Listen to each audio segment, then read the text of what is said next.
This is Matera, Italy, and anyone that has seen any of the 158 movies and TV shows that have been filmed here has immediately put it on their bucket list, and I'm one of those people. You can see why. It looks like a CGI set for a movie that's based thousands and thousands of years ago, but it's actually real.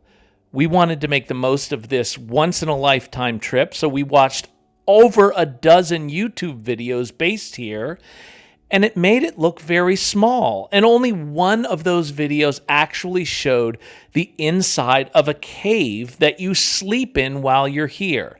So we decided to stay in 3 different caves in Matera, and we put that video up last week. But the most surprising part was not that. It was when we spent those days in Matera, we realized there are so many things in this city that nobody has ever shown on YouTube, and we really wanted to give it justice. So we present to you a full walking tour of Matera, which is based on this map that was kept in one of the Sassis that we rented for our trip. This tour is of moderate length compared to the other walking tours we've taken, but there are a lot of up and down stairs, so we recommend going there right after a meal. If you're going after breakfast, we showed you a few options for that in last week's video on the different caves that we stayed in. So today, before the tour, we are going to show you a couple of great options for lunch that we enjoyed on different days. Il migliore panini del mondo è qui in Matera. O bicchiere. L'albergo. Last week, we mentioned how important it is to book a place with a view in Matera. One of the reasons we didn't mention why is because it lets you avoid paying a lot of money for a restaurant with a view. And in Matera, you can get this great takeout food at Il Fiore del Latte. Normally, at certain times, there is a very large line. We were told when to come. We didn't have a line, and we brought it back to our place.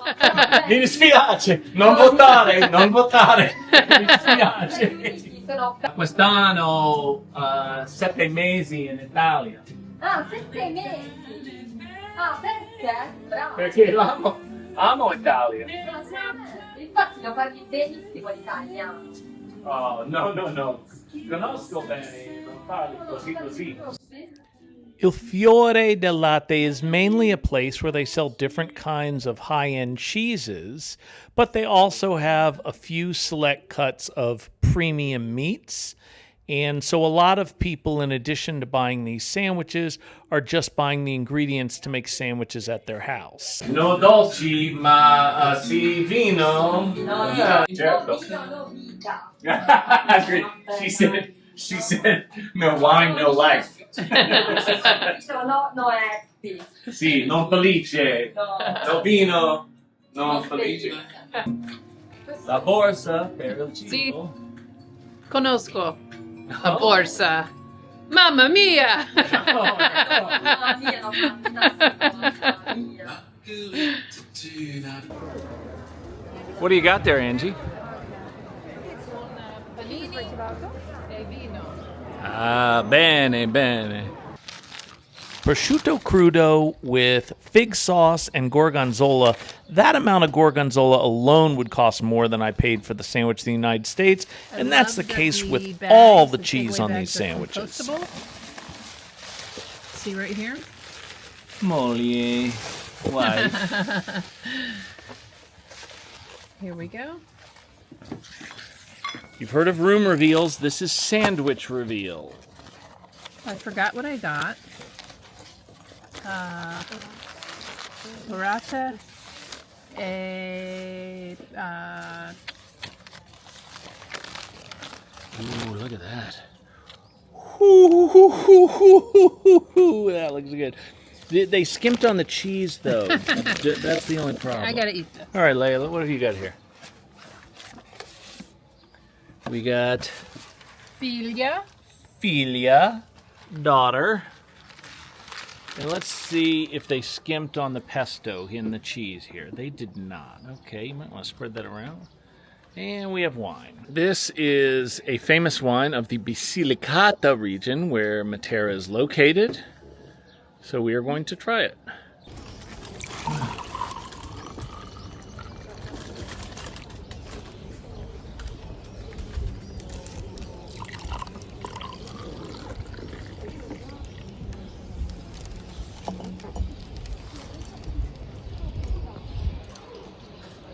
Okay, so we are going to take a self-guided walking tour of Matera, and it will have 6 to 8 stops. We're hoping not to get rained on today. Leia, where's our first stop going to be, and where are we starting?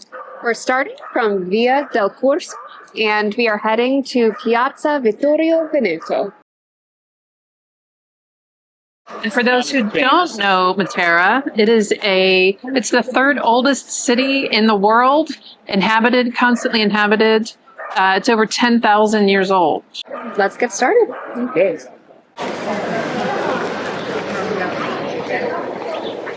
Okay, we have arrived here at Piazza Vittorio Veneto, and we're going to go down to Sasso Barisano.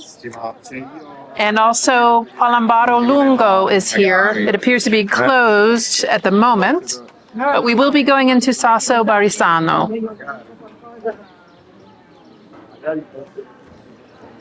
Palombaro Lungo is a subterranean cistern carved from rock, and it's beneath this busy plaza. Guided tours are offered, but if you have kids under 18, they're free.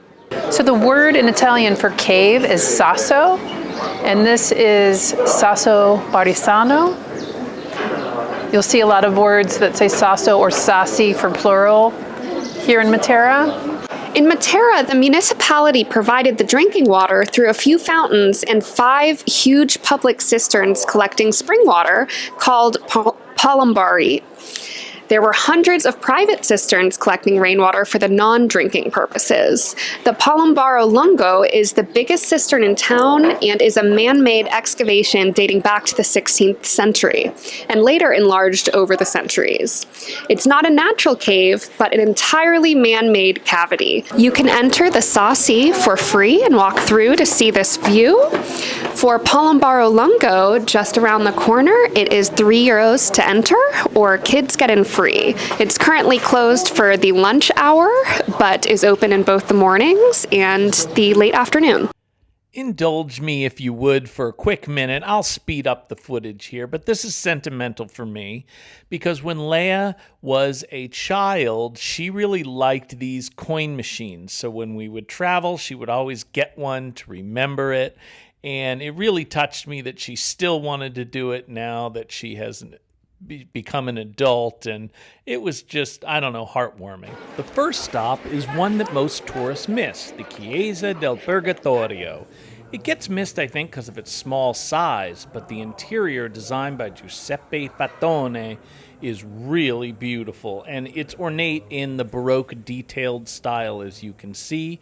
It is dedicated, like several churches, to the 2 patron saints of Matera, but the main church dedicated to them is one that we will definitely be seeing later.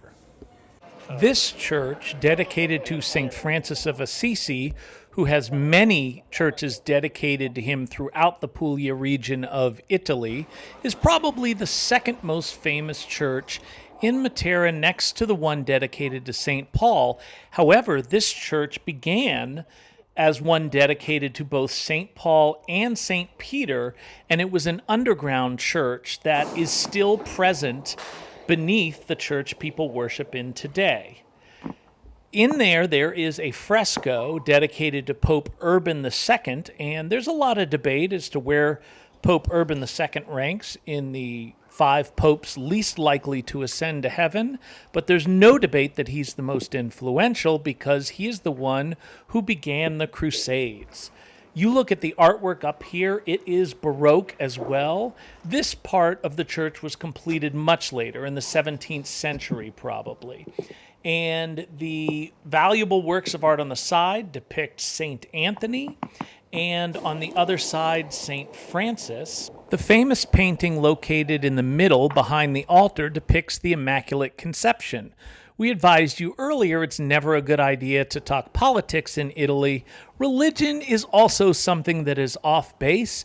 Do not ask an Italian how Jesus was immaculately conceived, despite having a mother, a father, and several siblings. It just does not go over well. And really, you don't need to get religious to enjoy these churches. Look at the detail here. It is absolutely, well, immaculate. And we are all blessed because throughout hundreds of years of Italy, the various cities before Italy was unified when they were individual entities would compete for prominence in the artwork in their churches. And we are all blessed by being able to observe that today. And this is certainly a great example of that. That's the view out the front door. Piazza Sedile follows our two church visits. This was named in the 1500s after the form of government in Naples, sometimes referred to as the Bagliva, because although in the 1500s Matera was ruled by a king, he couldn't be bothered with what was the poorest city in Europe at the time, so he delegated admin of it to Naples. Before that, it was just Piazza Maggiore, where people sold their stuff. Now we move on to Guardoni San Antonio. I include this not only because it's pretty, but it gives you a reference point. It's off of Via Duomo, and as you can see the signs here, to the right is Duomo and Civita. To go back to where we were, Sasso Barisano. You can also keep going to La Casa Grotta. All of those things we will head to. Now you can see another great view. You will be joined by about 1 billion tourists sitting over here, but tourist spots are tourist spots for a reason. This is a place where you're going to want to sit and soak it in or just take pictures. Then we move to the Piazza Duomo. In this piazza, we have the cathedral we mentioned earlier that is dedicated to the patron saints of Matera, Eustace and Santa Maria. It was completed in 1270 after 63 years. Actually, it was dedicated to Eustace 100 years later because no one knew it had already been dedicated. This was likely before Google, so they probably only had like Ask Jeeves or whatever. But one of the main reasons people stop here is it splits the two sides of Sassi. So they go in the cathedral and then they view these wonderful vistas. You will notice that as we move along on this walking tour, the vistas seem to become more and more ancient. You would be correct, and the best is yet to come. You also see more and more of these arcos. This would be an arco bassa because it's not particularly tall. And just drink in the absolutely beautiful views. That is the Campanile, the bell tower, and there's lots of different great views of there. Why do we show here with the green shutters? Those were painted green because Miss Piggy and Kermit the Frog had their honeymoon here. Angie is telling me that that is not the case. Anyways, let me know in the comments what it is as we walk to our next stop where James Bond did the cycling stunt that we showed you in the first video. Here's a quick clip.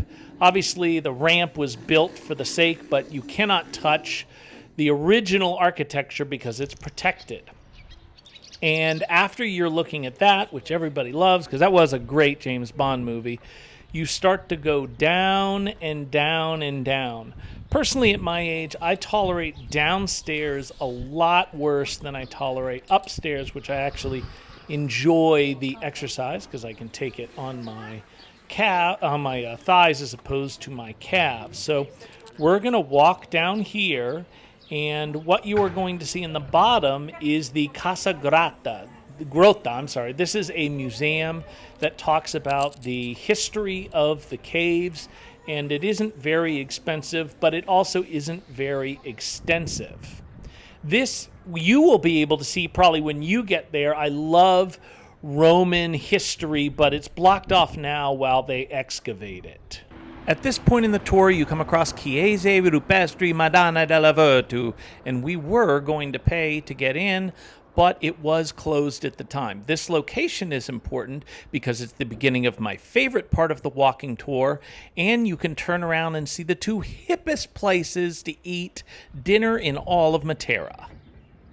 Okay, this is that cafe that we got kicked out of because we were too old yesterday, but you can see why it's so trendy. Have a bar like that, super cool. The only place hipper than Zippa Cafe, if you were doing this walking tour at night, is Vitantonio Lombardo, which is a Michelin star restaurant. And as you can see the particulars here, if that's your kind of thing, fine, but we are budget travelers, so we did not go here. In addition to being a Michelin star restaurant, it gets a perfect 100 score from fancy Forbes magazine. So we want to serve all our subscribers, and if this is in your budget, have at it. The guy outside was really nice talking to me as he was cleaning the windows. But if you're going for lunch, I always recommend going where the locals are. For lunch today, we're going with Zeonino. Angie picked this out, and based on what the food looks like, I think she'll be happy. Salads look great. Those are the salads.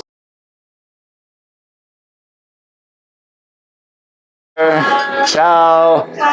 Ciao, Bella. Look at these meats. Oh my goodness. This is where you have to come for lunch. Per pranzo. If you are in Matera. Holy moly. And look at these cheeses. Baby.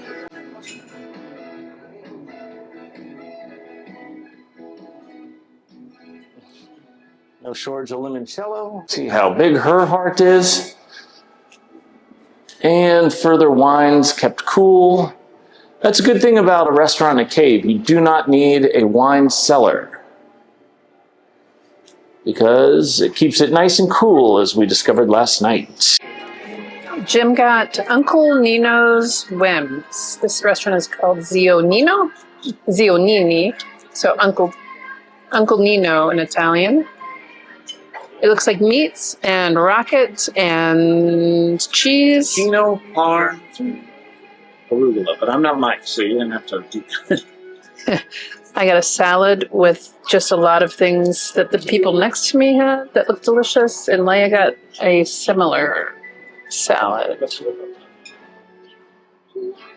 Okay. And olieri with bread that we were about to make. Okay, now we are at my absolute favorite part of the walking tour, certainly in terms of how much it blows your mind. This is the Matera Valley. You can see all the lush vegetation. There's a creek down there. There used to be even more running water, as you can see by the striations on the rock. And leading up to the top, if you look real close, those are the beginning of caves. When people start to talk about inhabiting this 10,000 years ago, this is where people still lived. Now, if you've ever been to a natural history museum or studied the ancient dinosaur eras, you know that a lot of the ways they measure time as we come up from the creek are these striations in the rock. And now we know that this area was inhabited, that there were people coming through here in the Paleolithic era, which was obviously more than 10,000 years ago. Well, if you recall, at the beginning of this video, Angie described it as continually inhabited for 10,000 years. In the Paleolithic era, they were hunter-gatherers and wanderers. You see those caves up there. On Wikipedia, it will tell you that those are the caves they permanently lived in back then, but that's not actually the case. They actually lived by the water because the resources were better there. It was better for fishing. It was better for farming. The caves in the beginning are where they retreated when there was bad weather or whatnot, and they would have fires in there, but those fires weren't as good because of the way the smoke circulates in the rudimentary fires. I'm zooming out here so you can see that trail. We stayed in 3 different caves. If I had an additional 4th cave to stay in, this is what I would do, this hike. You see there is a relatively modern suspension bridge that my friend Jesse would never get on, but that can lead you over to this section. And talk about walking through history. That's what you're doing. You can actually walk all the way up to those caves, and they allow you to walk in those caves. Yes, they're a protected area, so there's certain things they ask of you, but it's not as protected as the areas that they dwell in now because, frankly, it's just very sturdy. It's rock, there's not a lot to disturb. You can see the vegetation here. You can see why people inhabited this area so long ago. And this is the perspective from the other side where we were. People just mouth agape, enjoy this area on their way to the most famous church, which is St. Paul's. Now, of course, they are still in Italy mourning Papa Francis, un grand uomo, they talk about him. There is, you should know, a lot of goodwill for America because there is an American Pope now, and he was apparently a primary choice of St. Francis.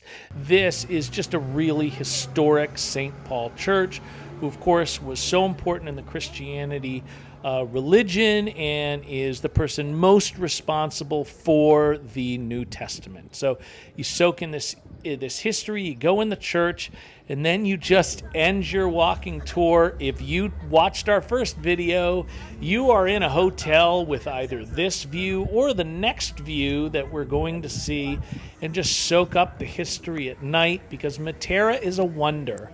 It's a bucket list place for a reason. I'm so glad we went there, and I'm so thankful that you guys have shared this as we move on to the Puglia region and adventures all over that. The next couple of months, you will see us mostly in the Puglia region. We are going to be visiting Bari, Lecce, Poliano a Mare, Astuni, Monopoli, Otranto, Gallipoli, Loco Rotondo, Bisceglie, as well as some hidden gems you may not have heard of. The only break we're going to take is in July to go play the main event at the World Series of Poker. So please join us on this adventure, and we will see you every Saturday on the Four Chains Travel.